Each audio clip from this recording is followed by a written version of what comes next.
கர்த்தருடைய பரிசுத்த நாமத்துக்கு மகிமை உண்டாதாக. परमेश्वर के पवित्र नाम की महिमा हो। நம்ம போன வீடியோல நம்ம வந்து ரெண்டு பெயர் சொல் இணையறத பற்றி பார்த்தோம். हमने पिछले वीडियो में दो संज्ञा जुड़ने का देखा था। அது இணையும் போது என்ன காமிக்கும்னா, वो जब जुड़ते हैं तब क्या दिखाता है? ஒரு பெயர் சொல் இன்னொரு பெயர் சொல்லுடைய சொந்தத்தையும் தொடர்பையும் காமிக்கும். दो संज्ञा का अधिकार और उनका संबंध दिखाता है। இந்த வீடியோல நம்ம என்ன பார்க்க போறோம்? आज ये वीडियो में हम क्या देखेंगे? ரெண்டு நவுன் இணையறதையும் பார்ப்போம். दो संज्ञा जुड़ने का भी देखेंगे। அதோடு கூட उसी के साथ இதுல ரெண்டு பெயர் சொல் இணையறதையும் பார்ப்போம். इसमें दो संज्ञा के जुड़ने का भी देखेंगे। அந்த பெயர் சொல்ல விவரிக்கக்கூடிய காரிய சொல்லையும் பார்ப்போம். उस दो संज्ञा का विवरण को भी देखेंगे। ஸோ இது அட்ஜெக்டிவ்னு சொல்லுவாங்க. इसे एडजेक्टिव कहते हैं। ஸோ நம்ம இது ஒவ்வொரு எக்ஸாம்பிளா நம்ம பார்க்கலாம். तो हम एक एक उदाहरण देखेंगे। ஸோ முதல் காரியம் तो पहला चीज है tree of life, tree of life, ஜீவ மரம். जीवन का वृक्ष। இந்த மரத்துக்கு எபிரேய மொழியில் என்ன சொல்வீங்க? इस वृक्ष को इब्रानी भाषा में क्या कहेंगे? அதை எட்ஸ்ன்னு சொல்லுவாங்க. उसे एट्स कहना है। அப்புறம் லைஃப்க்கு என்ன சொல்வாங்கன்னா, और लाइफ को क्या कहना है? காயிம். खाइम। ஸோ எட்ஸ் ஹா காயிம். एट्स हा खाइम। ட்ரீ ஆஃப் லைஃப்க்கு எபிரேய மொழியில ट्री ऑफ लाइफ के लिए इब्रानी भाषा में அது எட்ஸ் ஹா காயிம் அப்படின்னு சொல்லுவாங்க. उसको एट्स हा खाइम ऐसा कहना है। இப்போ இதை விவரிக்கக்கூடிய சென்டென்ஸை நம்ம பார்க்கலாம். इसको विवरण करने के उस वाक्य को हम देखेंगे। ட்ரீ ஆஃப் இப்போ எக்ஸாம்பிள் ஒன்று பார்ப்போம். अभी इसके एक एक उदाहरण को देखेंगे। இப்போ tree of life is good அப்படின்னு சொல்லி பார்க்கணும். अब the tree of life is good इसको देखेंगे। இதை எபிரேய மொழியில் என்ன சொல்வீங்க? इसको इब्रानी भाषा में कैसे कहेंगे? ட்ரீ ஆஃப் லைஃப்க்கு என்ன சொல்லணும்? ट्री ऑफ लाइफ को कैसे कहना है? எட்ஸ் ஹா காயிம். एट्स हा खाइम कहना है। அடுத்தது குட்க்கு என்ன சொல்வாங்க? फिर गुड के लिए क्या कहना है? டோவ். तो இத ஃபுல் வாக்கியமா நீங்க சொல்லும்போது इसको पूरे एक वाक्य में जब हम कहते हैं எட்ஸ் ஹா காயிம் டோவ். एट्स हा खाइम टो, so tree of life is good. तो the tree of life is good, ஜீவ மரம் நல்லது. जीवन का वृक्ष अच्छा है। சோ இந்த மாதிரி வாக்கியத்தை நம்ம பார்க்கலாம். तो ऐसे वाक्य को हम देखेंगे। அடுத்த எக்ஸாம்பிள் நம்ம பார்ப்போம். अगले उदाहरण को देखेंगे। அடுத்த சென்டென்ஸ் பார்க்கும்போது अगले जब वाक्य को जब हम देखते हैं tree of life is great அப்படின்னு பார்க்கணும். The tree of life is great ऐसा देखते हैं। அப்போ ட்ரீ ஆஃப் லைஃப்க்கு என்ன சொல்வீங்க? तो ट्री ऑफ लाइफ के लिए क्या कहना है? ஜீவ மரத்துக்கு என்ன சொல்வீங்க? जीवन के वृक्ष को क्या कहना है? எட்ஸ் ஹா காயிம். एट्स हा खाइम। அடுத்த கிரேட் அப்படிங்கிற வார்த்தைக்கு अगला ग्रेट उसके लिए है, அதுக்கு எபிரேய மொழியில காடோல்.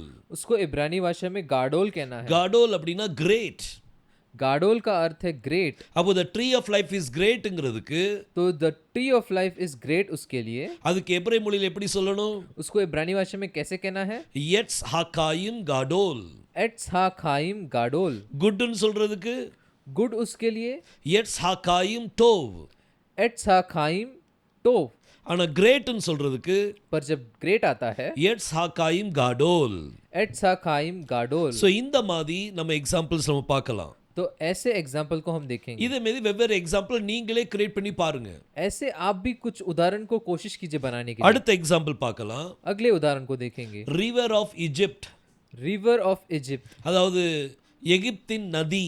मिस्र की नदी। ஸோ இதை நீங்க எபிரேய மொழியில சொல்லும்போது तो इसको इब्रानी भाषा में जब हम देखेंगे நதிக்கு என்ன சொல்வீங்க? नदी को क्या कहना है? நஹார். नहार। நஹார் அப்படின்னா நதி. नहार का अर्थ है नदी। ஸோ எகிப்தின் நதி அப்படின்னு சொல்றதுக்கு तो मिस्र की नदी उसको जब देखते हैं நஹார் மிஸ்ராயிம். नहार मिस्राइम, ஸோ இதுதான் அதனுடைய வார்த்தை. ये उसका शब्द है। இப்போ அதை வச்சு ஒரு சில வாக்கியங்களை பார்க்கலாம். अब उसको रख के कुछ वाक्यों को हम देखेंगे। இப்போ the river of Egypt is லாங்னு சொல்லணும். अब the river of Egypt is long ऐसे जब आता है, அதாவது எகிப்தின் நதி வந்து நீளமானது. तो मिस्र की नदी बहुत लंबी है जब ऐसा आता है, அதுக்கு எபிரேய மொழியில என்ன சொல்வீங்க? उसको इब्रानी भाषा में क्या कहेंगे? த ரிவர் ஆஃப் இஜிப்ட்க்கு என்ன சொல்லணும்? द रिवर ऑफ इजिप्ट को क्या कहना है? நஹார் மிஸ்ராயிம். नहार मिस्राइम। அது லாங் அப்படின்னு சொல்றதுக்கு लंबा है उसके लिए क्या அந்த कहना है? நீளத்துக்கு என்ன சொல்லணும்னா वो लंबा है उसके लिए क्या कहना है? அரோக்னு சொல்லுவாங்க. अरोक कहना है। அரோக் அப்படின்னா अरोक का अर्थ है நீளம். लंबा। சோ முழுசா அந்த சென்டென்ஸ் எப்படி பண்ணணும்? तो वो पूरे वाक्य को कैसे कहना है?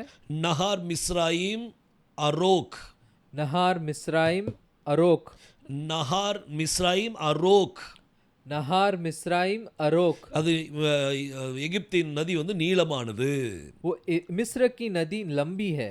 அடுத்த எக்ஸாம்பிள் நம்ம அடுத்த சென்டென்ஸ் பார்க்கலாம். अगला सेंटेंस देखेंगे। இப்போ the river of Egypt is beautiful அப்படின்னு சொல்லணும். अब the river of Egypt is beautiful ऐसा है। பியூட்டிஃபுல்க்கு எபிரேய மொழியில் என்ன சொல்வாங்க? ब्यूटीफुल को इब्रानी भाषा में क्या कहना है? யாஃபேன்னு சொல்லுவாங்க. याफे ऐसा कहना है। யாஃபேன்னு சொன்னா பியூட்டிஃபுல். याफे का अर्थ है सुंदर। அப்ப இத எப்படி வாக்கியத்தை எப்படி உருவாக்குவீங்க? इस वाक्य को कैसे बनाना है? நஹார் மிஸ்ராயிம் யாஃபே. नहार मिस्राइम याफे। அது இந்த எகிப்தின் நதி ரொம்ப பியூட்டிஃபுல். तो ये मिस्र की नदी बहुत सुंदर है। சோ இந்த மாதிரி எக்ஸாம்பிள். तो ऐसे उदाहरण है। இப்போ அடுத்த உதாரணம் பார்க்கலாம். अब अगले उदाहरण को देखेंगे। அடுத்தது God of Abraham. अगला है गॉड ऑफ अब्राहम। காடுக்கு என்ன சொல்வீங்க? गॉड को क्या कहेंगे? எலோஹிம் சொல்லலாம். एलोहिम कह सकते हैं। எலோஹே சொல்லலாம். एलोहे कह सकते हैं। அல்லது ஏல் அப்படின்னு சொல்லலாம். नहीं तो एल कह सकते சோ हैं। இந்த மாதிரி பல வார்த்தைகளை நம்ம சொல்லலாம். ऐसे भिन्न भिन्न शब्द कह सकते हैं। இப்போ இங்க God of எலோஹிம் அப்படிங்கிறதுக்கு अब यहाँ पे गॉड ऑफ एलोहिम के लिए எலோஹே அப்ரஹாம் சொல்லுவாங்க. एलोहे अब्राहम ऐसा कहना है। இது அப்ரஹாம் சொல்ல மாட்டாங்க. इसे अब्राहम नहीं कहना है। அந்த பெத்துக்குள்ள தாகேஷ் இல்ல இதுல. इसमें बेथ के अंदर दागेश नहीं है, அதனால இது வந்து வெத்து. इसलिए ये वेथ है। அதனால இது ஆபிரகாம் சொல்ல மாட்டாங்க. इसलिए इसको अब्राहम नहीं कहना है, அது அவ்ரஹாம் சொல்லுவாங்க. उसे अब्राहम कहना है। சோ எலோஹே அவ்ரஹாம். तो एलोहेम अब्राहम। இப்போ அது வாக்கியங்களை பார்க்கலாம். तो उसके वाक्य को देखेंगे अभी। அப்ரஹாமின் தேவன் பரிசுத்தர். अब्राहम का परमेश्वर पवित्र है। அது எபிரேய மொழியில் எப்படி சொல்லணும்? उसको इब्रानी भाषा में कैसे कहेंगे? எலோஹே அப்ரஹாம் காதோஷ். एलोहे अब्राहम खादोश। காதோஷ் அப்படின்னா பரிசுத்தம். खादोश का अर्थ है पवित्र। அடுத்த எக்ஸாம்பிள் பார்க்கலாம். अगला उदाहरण देखेंगे। ஆபிரகாமின் தேவன் अब्राहम का परमेश्वर அவர் தயவுள்ளவர். वो दयालु है। அதை எபிரேய மொழியில் எப்படி சொல்வீங்க? उसको इब्रानी भाषा में कैसे कहेंगे? எலோஹே அப்ரஹாம் एलोहे अब्राहम ரஹூம். रखूम। ரஹூம் அப்படின்னு சொன்னா रहूम जब कहेंगे அது இரக்கம்னு சொல்லி அர்த்தம். वो दया उसको दिखाता है। சோ எலோஹே அப்ரஹாம் ரஹூம் அப்படின்னு சொன்னா एलोहे अब्राहम रहूम ऐसा जब कहते हैं, ஆபிரகாமின் தேவன் தயவுள்ளவர். अब्राहम का परमेश्वर दयालु है। சோ இது நீங்க நீங்க என்ன செய்யுங்கன்னா இதை போட்டு போட்டு நீங்க பாருங்க. इसको बार बार डाल के देखिए, நீங்க எழுதி எழுதி பாருங்க. बार बार लिख कर देखिए। இதை வச்சு நிறைய எக்ஸாம்பிள் கிரியேட் பண்ணுங்க. इसको रख के बहुत सारे उदाहरण बनाइए। சொல்லி கொடுத்தது மட்டும் உங்க மனசுல இருக்க கூடாது. सिर्फ जो सिखाया है वो आपके मन में नहीं रहना है, வெவ்வேறு வார்த்தைகளை போட்டு பாருங்க.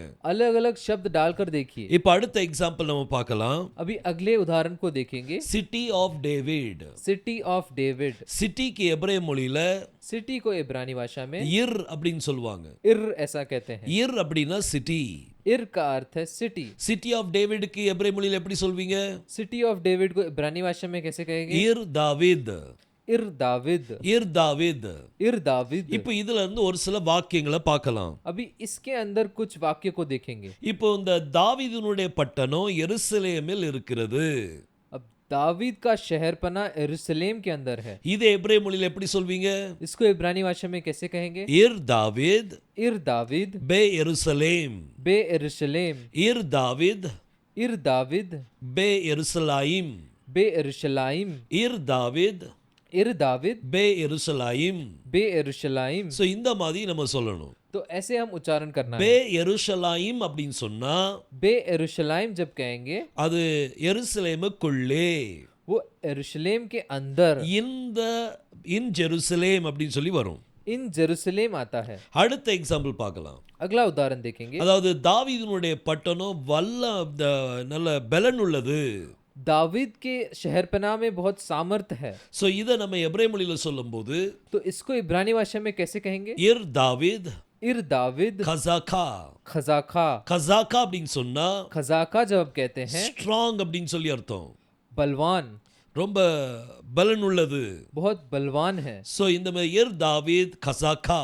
तो इर दाविद खजाका, அது எபிரேய மொழியில அது அந்த சொன்னதுக்கு அர்த்தம் என்ன? उसका अर्थ क्या है? அது city of David is strong. The city of David is strong. So இந்த மாதிரி எக்ஸாம்பிள்ஸ் இருக்குது. तो ऐसे उदाहरण है। போன தடவை நம்ம நிறைய காரியங்கள் ஒரு 11 எக்ஸாம்பிள்ஸ் நம்ம பார்த்தோம். पिछले बार में हमने कुछ 11 उदाहरण को देखा था। அதை வச்சு இதே மாதிரி எக்ஸாம்பிள்ஸ் நீங்க சென்டென்ஸை கிரியேட் பண்ணுங்க. उसको रखकर आप ऐसे ही उदाहरण को बनाइए, அதனுடைய குவாலிட்டியை வெளிப்படுத்தி காமிங்க. उसके क्वालिटी को दिखाइए। இப்போ போனது ஹவுஸ் ஆஃப் டேவிட் பார்த்தோம், अब पिछले बार हमने हाउस ऑफ डेविड देखा था, சர்வெண்ட் ஆஃப் காட்னு பார்த்தோம், सर्वेंट ऑफ गॉड देखा था, சில்ட்ரன் ஆஃப் இஸ்ரேல் பார்த்தோம். चिल्ड्रन ऑफ इजराइल देखा था। சோ இந்த ஒவ்வொரு இதுக்குள்ளேயும் குவாலிட்டியை காமிங்க. तो ये हर एक इसका क्वालिटी दिखाइए। நீங்க சென்டென்ஸை உருவாக்கிடலாம். अब वो उसका वाक्य बना सकते हैं। கொஞ்சம் நீங்க அப்படி செஞ்சு பாருங்களேன். ऐसे आप कोशिश करके देखिए, நீங்க சீக்கிரத்துல நிறைய காரியங்கள் பழகிடலாம். अब जल्दी से बहुत सारे चीज सीख सकते हैं। சோ கர்த்தர் உங்களை ஆசீர்வதிப்பாராக. तो परमेश्वर आपको आशीष करे, இணைந்திருங்க, हमारे साथ जुड़े रहिए, அநேக காரியங்களை கற்றுக்கொள்ளலாம். बहुत सारे चीज सीख सकते हैं। ஆமென். आमीन।